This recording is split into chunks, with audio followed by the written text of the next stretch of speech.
done right, you do it yourself, right? And, of course, that's a rhetorical question. There aren't any white people in the United States that are living, even whose grandparents or probably great-grandparents had slaves, okay? I would say maybe, I don't know, depending on how old you are, maybe your great-grandparents had slaves or whatever, but you haven't had any slaves for generations. But there are people in the Islamic world that still have slaves. You know, we have more slavery now in the world than we did at the time of the Civil War. We were not the only country to have slaves. And when we turn this into a black versus white issue, we ignore the fact that the Islamic and the Arabs states had a great deal to do with the slave trade. They were the ones who captured people out of Africa. And when we were looking at this situation with Muhammad Ali, when he died and everybody was eulogizing him, there was a lady from Somalia who had immigrated to the West, and she said, I could not believe that this man would take the name of people who had and were conducting slavery. She said at the time he changed his name from Cassius Clay to Muhammad Ali, there were slaves, and still are, in Saudi Arabia. And he got rid of the name Cassius Clay. Do you know who Cassius Clay was? Do you know who the original Cassius Clay was? You know, Pam? No, I don't. You don't. I didn't know until this came up, and a couple of people mentioned it. I went back and looked at the history of this guy. This was a guy in Kentucky. He was an abolitionist in Kentucky. And it was a hot issue because there were people in Kentucky who wanted to keep people as slaves. But Cassius Clay became an abolitionist, and his family had had slaves, and he rejected that, and he fought against that, and he set up a newspaper, and he was shot in the chest by a guy who was pro-slavery. And he pulled out his Bowie knife and stuck the guy and, threw him in a ditch. And then he set up his newspaper, and he was attacked at the newspaper. So he got a cannon and put it in his printing press room to fight off people and armed it, set it up as an arsenal to defend the Second Amendment, to defend his First Amendment. And eventually he had a group of 60 people overtake that printing press and burn it to the ground. That didn't stop Cassius Clay. He continued to fight as a newspaper guy. He moved his printing press to a neighboring state where he could do that and still continued to publish, although he had the printing presses elsewhere, and still brought the information in. And out of ignorance, and see, that's the thing, Muhammad Ali, Cassius Clay, was ignorant about history. He didn't know what was his left hand, which was his right hand. He didn't know the people who were against him, and he didn't know the people who were for him. So he got rid of this name, Cassius Clay, because he said, that's a slaver's name. No, it was the name of a guy who risked his life, who put everything on the line to stop slavery. And then Muhammad Ali took the name of people who were keeping slaves at the time. That's the sad thing about not knowing our history, about not knowing our politics. That is the consequence of ignorance. And today, I just took a look at my Twitter feed. I saw a Twitter feed up there about RT, and they got some guy at RT talking about how it's time to get rid of the Second Amendment and saying we never had an individual right to keep and own arms until the Supreme Court invented it in 2008 with the Heller D.C. case. That's a total lie. Anybody that knows what's going on in history, we've seen the same thing from Gretchen Carlson at Fox News telling people, you don't have a right to own assault weapons. We need to ban these things. And we didn't even have, guns weren't even invented when the Constitution was written. I mean, that kind of profound ignorance exhibited by Gretchen Carlson, exhibited by Muhammad Ali, is what costs us our birthright of freedom. We can't allow that to happen. That's why this is an information war. People need to understand what our freedoms are based on. They need to understand what our history is. And so you're absolutely right. These efforts that they're pulling out, 12 years as a slave, the reinvention of roots, which, from what they're saying, is going to be far harsher, far more polarizing than the original one was. And that's by design. And, of course, they went to the White House to talk about how it was going to be coming out. This is by design. This is designed to create racial tension, to create hatred, to make people hate you, even though you've never owned slaves, even though you may have had ancestors who fought to free slaves. Even though you reject it totally, they want to hold you personally responsible. They want to start a civil war. That's what this is all about. Thank you so much, Pam. I need to move on to Scott in California. Scott, go ahead. Hello, Scott. Do we have Scott? Hey, Scott. Hello? Hey, Hey. Mr. Knight, thanks for taking my call. Sorry, I know you've been holding a long time. Go ahead. That's okay. Well, that last caller kind of stole my thunder. I kind of had a comment on the same lines. You know, it's my opinion that I think Obama was set up to be martyred because I believe that the subversive leftists really believe that this country is so racist that they would have taken out the first black, candidate.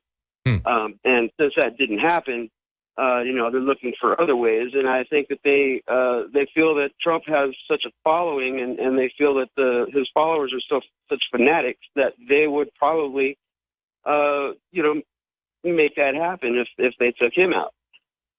Well, it's interesting, all the stuff that we see, and as we see, I've seen a lot of liberal commentators say, look, what do you expect from people? I mean, certainly this is justified. Donald Trump went to Chicago and held a rally there. What nerve to go to Chicago and hold a rally? I mean, certainly you can't have free speech in Chicago, right? And anybody that doesn't hold the majority opinion, they have a right to be beaten in the streets because, this is Bill Ayers' town. I mean, I can't believe the logic that I hear from the left. People saying, well, because he rejects political correctness, because he says it to their face, I'm not going to be confined by your politically correct terms. I'm not going to play by your terminology. They always like to play the terminology game. And because he says, I'm not going to abide by that, it's triggered. They're triggered by this. And so that makes him a racist. And it really does make a small minority of them violently angry. And so they say, well, that's his fault. I would say, no, I would say that it's the fault of the people who have programmed them that way to become violently reactive when their prejudices are triggered. Can I make another point? Sure. In my opinion, there's all this fervor about Trump, not liking Mexicans and all that stuff. I wonder what would happen if he turned the tables on them and said, listen, I love Mexico. You love Mexico. There's a reason why people are fleeing Mexico to come here. Why don't we work with these groups, the La Raza and Mecha, and say, listen, let's take the revolution to Mexico. Let's change Mexico's policies and their politics so that people that love their country can stay there and be prosperous in their own land. Oh, absolutely. Well, we don't want to do that in Mexico. We don't want to do that in Syria, and we don't want to do that in the Middle East because that's not the point. See, the point is they want to replace the indigenous populations and the culture and the legal system throughout the West. Throughout the U.S., throughout Western Europe, they want to replace it with a different population that is more amenable to their authoritarian regime that sees themselves as benefactors of the government that is unquestionably loyal to them because that government brought them in and brought them into a land of milk and honey. That's why they're doing this. It isn't that they want to help these people. They could easily help these people in their own countries. And of course, first thing they could do to help Mexico is to stop the war on drugs. I mean, they've had tens of thousands of people die from the war on drugs in Mexico, and that is our own doing. The war that's going on in Syria is something that we started, the actual war that's going on in Syria. So we create the unrest in these countries, and now we're no longer using that as an excuse to invade those countries or to change their form of government. Instead, we use it as an excuse to invade our own country and to change our own form of government. And that's clearly what's going on here.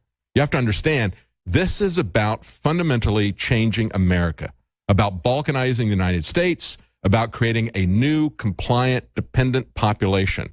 And that's why they're bringing them here. They could easily, there's a lot of things that they could do because we are one of the biggest irritants in both of those areas. There's a lot of things that we could do to make life better there so that people didn't come here. But we don't want that. That's what our government doesn't want. They want to bring the people here to create a problem. Was there anything else that you wanted to say, Scott, before we move on? Just that what part of shall not be infringed do people not understand? Exactly. And we have to understand that, I agree with you, we have to understand that shall not be infringed should apply to all of the Bill of Rights. We either keep all of our individual liberties, they all hang together, or we lose everything. If we don't, it's a complete set. And if you think that you can sell off your freedom for security, for prosperity, for comfort, you are a fool. You have the mindset of a slave. You're going to get more than 12 years as a slave. You're going to get generations of slavery if you sell out the Bill of Rights. Stay with us. We'll be right back. Welcome back to the Alex Jones Show. I'm David Knight in this last segment of the fourth hour. Again, I'll remind you, today is the last day of the Tim Kennedy special. That's 15% off Super Male Vitality, Brain Force, and Secret 12 at InfoWarsLife.com. Take a look at what Tim Kennedy says about those supplements, and take a look at the hundreds of five-star reviews you'll find at InfoWarsLife.com about those products. We chose those because he said they were so helpful to him. And again, today is the last day for 15% off Super Male Vitality, Brain Force, and Secret 12 at InfoWarsLife.com. Also, we have for 1 week only a Hillary for Prison t-shirt special. That's our limited edition. It's 50% off for 1 week only, and you can get a second one then for 75% off. Get your Hillary for Prison t-shirts, wear them at rallies, at public events. It will be a conversation starter, to say the least. Take your phone with you when you wear your Hillary for Prison t-shirts. But I think it is enough. I think we have had enough of Hillary. I think it's time for Hillary to go to prison. Not the White House, but the big house. Now, let's take a look at this gun control measure, okay? Because it's not all bad news. I mean, we've got some good news. The Senate in gridlock decided that they weren't going to try to override our constitutional rights in the Second Amendment and infringe upon them. But then we also have some states. We have New York and Connecticut that have enacted their own assault weapon bans. And I don't even know how they define an assault weapon. That's a vague term. I guess it's anything that scares an anti-gun liberal is considered to be assault. And so any weapon that scares an anti-gun liberal, I guess, would be an assault weapon, I guess. I don't know. Nevertheless, they have enacted some state bans, and the Supreme Court said it is going to allow those to stand. And again, that is because of the new Supreme Court without Scalia. Gun Owners of America, however, pointed out, this is from WND, they pointed out in a public message intended for Congress that in a poll of 15,000 law enforcement officers, they said by a 2-to-1 margin, law enforcement officers in this country favor arming civilians as a better response to crime than expanding background checks. A whopping 91% of the respondents favored armed civilians carrying firearms. That's 15,000 law enforcement officers. I mean, when you have these presidential surveys, understand, they get a margin of error of about 4 or 5%. That include that they talk to like 400 or 500 people. And then they get that margin of error down a little bit if they talk to more people, okay? This is 15,000 law enforcement officers. Now, what do they know? They know that it takes them a while to get to a shooting or an incident, that they can get there to file a report, but it's very rare that they can be there when this is happening. You need to be able to protect yourself. You need to be able to protect other people.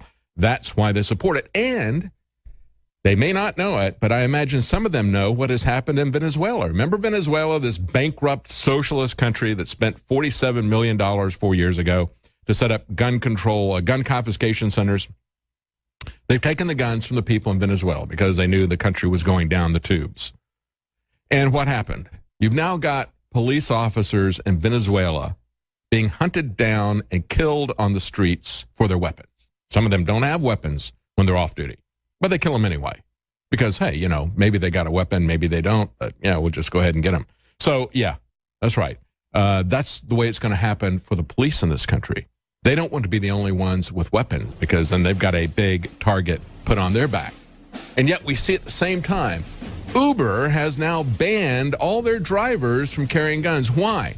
Because there was an Uber driver in Chicago who pulled out his pistol when a guy started shooting into a crowd, and he shot the guy and stopped the attack. So Uber's response was, we're going to ban all Uber drivers from having guns. Yet another reason not to use that globalist, crony capitalist company's services if you needed another one. Join us tonight, 7 Central, 8 p.m. Eastern for the Nightly News.